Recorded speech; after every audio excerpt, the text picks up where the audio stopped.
Hello, here we are, January 10th, day 10 of reading the one-year Bible together, New Testament readings, and I'm looking at Matthew chapter 8, 1 through 17. And initially I am, like anytime I come to the passages about healing, I am humbled. I have both seen God answer prayer and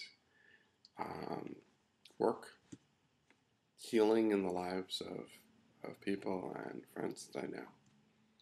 And I've prayed for people and have been humbled by the fact that for whatever reason they weren't healed. And I've had to continue to wrestle with the consistency in which Jesus exercised the grace manifested through his presence and extended healing. In part, it was the sign of who he was. It says in the end of this passage, quote, "He took our sicknesses and removed our diseases." There's, I think, a lot of simplistic thinking out there about healing and faith. I'm not going to go into all of that quite yet. Just wanted to walk through some things in the passage. I think there's a beauty in this first story about Jesus healing the man with leprosy. Because, the guy believes that Jesus has the capacity and is just wondering about Jesus' willingness to heal. And Jesus lets him know, I am willing to heal you. Then Jesus does something that I don't think people who are interested in calling attention to themselves would do, because Jesus isn't interested in calling attention to himself. He says, don't tell anyone about this. You see, this work, he sees this as a private work of grace, a private exchange that this man and the disciples around him got to witness, and not a public display of power. Healing, when I've seen it over and over again, seems to touch some very intimate parts of our soul. And the best of that work I've seen happen in quiet, intimate settings. If I'm going to brag about anyone, I would brag about the life and work of a man named Dr. James Loader, taught at Princeton Seminary. He and his wife, very quietly, had a healing prayer ministry that touched the lives of many people. And yet, very few people actually knew about that ministry directly. They did not make a big show that God was using them in that way. And I really respect that.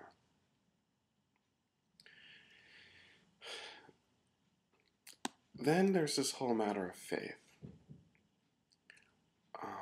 and authority. And Jesus recognizes, that he's not bound by space and time.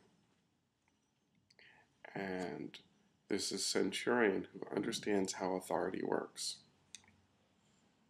and asks Jesus to heal somebody else on his behalf. And Jesus says, yeah, I'm willing to do that as well. We, in Christian circles, regularly pray on behalf of others. And I know, and I've experienced time and time again, the grace offered by people outside of my immediate vicinity, but still willing to pray. pray for me. So I hope some of you out there, as I'm doing these videos, I hope some of you are praying for me.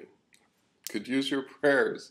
All of us face challenges and struggles in life. And prayer is one of the most simple ways we can enter into a connection with God and actually offer some tangible support from our hearts through God to someone else. So reading this passage right here encourages me to pray more. And then Jesus goes, and Peter's mom just has a cold. While I wouldn't agree completely with all the teachings of a woman named Agnes Sanford, who wrote a book called The Healing Light, there's some interesting mixtures in that of some stuff. But she does advocate, and I would agree with her at this point, that we learn to risk praying for everything. That is, if we're going to learn to pray with faith and see God do something with something that is large and challenging, it's probably easier to learn and see God move in something small, like somebody's got a fever, or somebody's got a head cold, or somebody's got, some small element. And it's by exercising our faith in those small ways that we learn to develop strength to pray for much larger situations. I think that's true. I think that prayer is much more about connecting with God than it is about answers.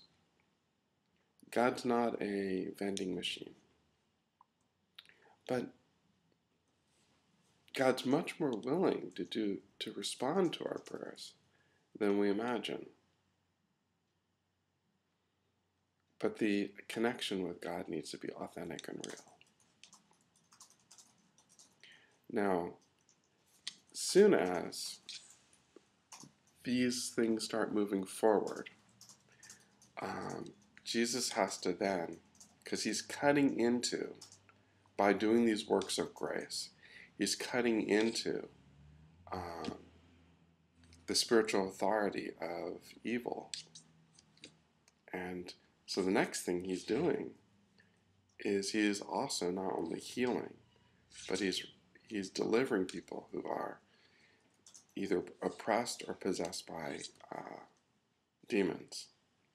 And again, people are amazed that these spirits are responding to a simple command. So, I think I should end here. At some point I might share some stories about my personal experiences of both healing in terms of success and failure. I feel like there's a very broad range of realities that we as Christians need to learn. A lot of things can impact what happens in prayer. But I'll add a few notes and leave it at that. God bless y'all. I love you. Keep the faith.